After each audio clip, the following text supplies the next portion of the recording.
नमस्कार। आज हम बात कर रहे हैं मध्य पूर्व की, जहां इजराइल और ईरान के बीच तनाव एक एक बहुत ही खतरनाक मोड़ पर पहुंच गया है। हाँ बिल्कुल। ऐसा लग रहा है कि सालों से जो एक आप कह सकती हैं दुश्मनी चल रही थी वो अब खुले टकराव का रूप ले सकती है। तो आज हमारे पास जो भी जानकारी है, जो स्रोत हैं, उनके आधार पर हम इसी स्थिति को जरा गहराई से समझने की कोशिश करेंगे। हाँ, ये जानना बहुत जरूरी है कि ये दुश्मनी इतनी गहरी क्यों है और हाल में ये इतनी बढ़ कैसे गई और इसका असर क्या हो रहा है। बिल्कुल। और ये समझना भी अहम है कि कैसे ये जो दशकों पुरानी छाया लड़ाई थी, मतलब पर्दे के पीछे वाली जंग, वो अब एकदम सामने आ रही है। सही कहा। इसकी जड़ें तो जाती हैं 1979 की ईरानी क्रांति तक, जब ईरान में जो नया शासन आया उन्होंने इजराइल को मान्यता ही नहीं दी। अच्छा, वहीं से ये सीधी दुश्मनी शुरू हुई। हाँ बिल्कुल। और इजराइल के लिए ईरान तब से ही एक बड़ा खतरा बन गया। खासकर उनका वो परमाणु कार्यक्रम और जो वो हिजबुल्लाह और हमास जैसे गुटों को समर्थन देते हैं, उसकी वजह से। हाँ हाँ, ये गुट लगातार इजराइल के लिए मुश्किलें खड़ी करते रहे। और इसी तनाव ने फिर उस छाया युद्ध को जन्म दिया, है ना? बिल्कुल।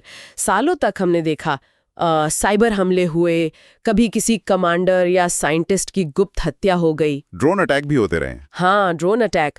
और दूसरे देशों में प्रॉक्सी लड़ाइयाँ, सीधे नहीं लड़ना बल्कि दूसरे गुटों के जरिए, जैसे सीरिया में, इराक, लेबनान, गजा में एक दूसरे को निशाना बनाना। लेकिन फिर 2024-25 में कुछ ऐसा हुआ कि ये छुपा हुआ खेल खत्म सा हो गया।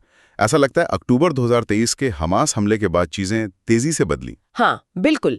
ईरान पर आरोप लगे कि वो हमास को हथियार और पैसा दे रहा है, और दूसरी तरफ सीरिया में जो इजरायली हमले हुए जिनमें ईरानी कमांडर मारे गए, वो भी तेहरान के लिए एक बड़ा झटका था। तो इन घटनाओं ने आग में घी डालने का काम किया। सही बात है। और इसके साथ साथ ईरान का परमाणु कार्यक्रम भी वो तेजी से आगे बढ़ रहा है, जिसे इजराइल अपने लिए एक अस्तित्व का खतरा मानता है। और फिर हाल के महीनों में जो हुआ वो तो पहले कभी नहीं हुआ था, सीधी सैन्य कार्रवाई। हाँ, सीधी कार्रवाई। ईरान ने इजराइल पर ड्रोन और मिसाइलें दागी, तो जवाब में इजराइल ने भी ईरान के अंदर ठिकानों को निशाना बनाया। ये साफ इशारा है कि अब टकराव छिपा हुआ नहीं, सीधा है। बिल्कुल। तो इस सीधी टक्कर में अब कई और खिलाड़ी भी शामिल हो गए हैं। कौन किसके साथ है, जरा ये बताएं। देखिए, ईरान के साथ तो सबसे पहले लेबनान का हिजबुल्लाह है। वो लगातार इजराइल पर रॉकेट दाग रहा है। फिर गजा में हमास और इस्लामिक जिहाद, इनको ईरान का खुला समर्थन है। सीरिया की जमीन का इस्तेमाल हो रहा है ईरानी गतिविधियों के लिए। और बड़ी ताकतों में रूस, चीन। हाँ, कूटनीतिक तौर पर डिप्लोमेटिकली रूस और चीन ईरान के साथ खड़े दिखते हैं। और इजराइल के खेमे में कौन है? अमेरिका तो है ही, हमेशा की तरह। हाँ, अमेरिका तो प्रमुख सहयोगी है, सैन्य मदद दे रहा है, डिफेंस सिस्टम्स दे रहा है। यूरोप के बड़े देश भी हैं, यूके, फ्रांस, जर्मनी, ये राजनीतिक तौर पर इजराइल के साथ है। लेकिन एक दिलचस्प बात जो सूत्रों में दिखती है वो खाड़ी देशों का रुख है। यूएई, बहरीन, सऊदी अरब। हाँ, ये बहुत अहम है। ईरान के बढ़ते असर से ये देश भी चिंतित हैं। तो खुलकर ना सही, पर एक तरह से ये इजराइल का मौन समर्थन कर रहे हैं। तो ये दिखाता है कि मामला अब सिर्फ ईरान इजराइल का नहीं रहा, ये तो एक तरह से अंतर्राष्ट्रीय रूप ले चुका है। बिल्कुल, एक बड़ा रीजनल और इंटरनेशनल मसला बन गया है। और जाहिर है जब इतने सारे देश शामिल हों तो इसका असर भी बहुत बड़ा होगा। कौन से देश है जो इसकी सीधी गर्मी महसूस कर रहे हैं? कई देश हैं जो बीच में पिस रहे। लेबनान और सीरिया तो लगभग युद्ध के मैदान जैसे बन गए। इराक में अमेरिकी ठिकानों पर हमले हो रहे हैं। गजा और वेस्ट बैंक में तो हालात पहले ही खराब थे, अब और भी गंभीर हो गए। और सऊदी अरब, यूएई जैसे देश, वो अपनी सुरक्षा मजबूत कर रहे हैं, डिफेंस बढ़ा रहे हैं। और पड़ोसी देश जैसे तुर्की, जॉर्डन, उन पर शरणार्थियों का बोझ और तनाव बढ़ रहा है। और अर्थव्यवस्था का क्या हाल है? तेल की कीमतें तो बढ़ी होंगी। हाँ बिल्कुल।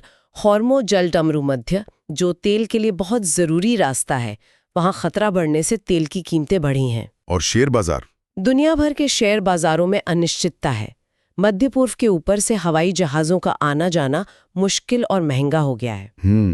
लाल सागर और फारस की खाड़ी वाला जहाजी व्यापार भी प्रभावित हुआ होगा। हाँ, उस पर भी असर पड़ा है।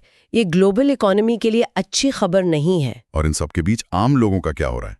मानवीय संकट कितना गहरा है? बहुत ज्यादा। हजारों लोग अपने घर छोड़ने पर मजबूर हुए हैं। आम नागरिकों की मौतें बढ़ रही हैं।